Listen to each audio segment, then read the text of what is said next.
It is referred to as the Kushim clay tablet, and it is believed to have been made around 2600 BC. This tablet shows the details of the transaction of grains. The upper part means 135,000 liters. This is the item in question, barley. They drew it as it is. The left side represents the terms of the transaction. It says 37 months. This tablet is a record that somebody lent or borrowed 135,000 liters of barley for a period of 37 months.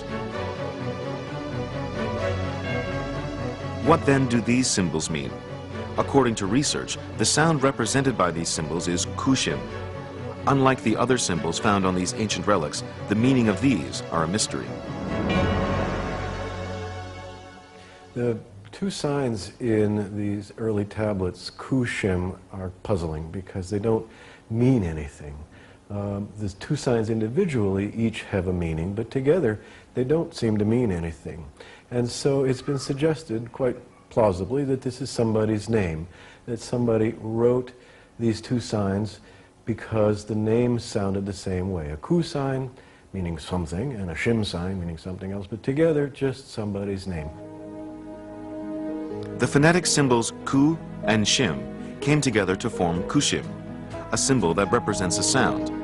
This marked the beginning of syllabic writing. It was the birth of rebus writing system. A single example of a rebus can be found using a car and a cat. This representation, however, does not mean a car and a cat. The sounds of the words represented by these pictographs, car and pet, could be used to mean something completely different. In this case, carpet. These symbols, meaningless by themselves, come together to form a word. This type of writing system is known as a rebus, a representation of words in the form of pictures or symbols. In the modern era, this concept is seen as quite simple and basic, but for people in ancient times, the adoption of a rebus writing system was a truly revolutionary development.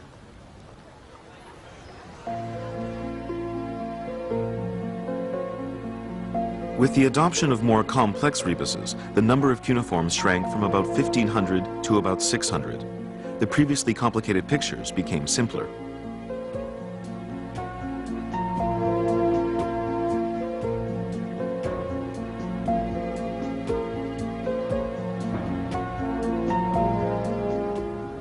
More advanced forms of cuneiform were found in relics north of Ur. The most famous among them were from Nippur.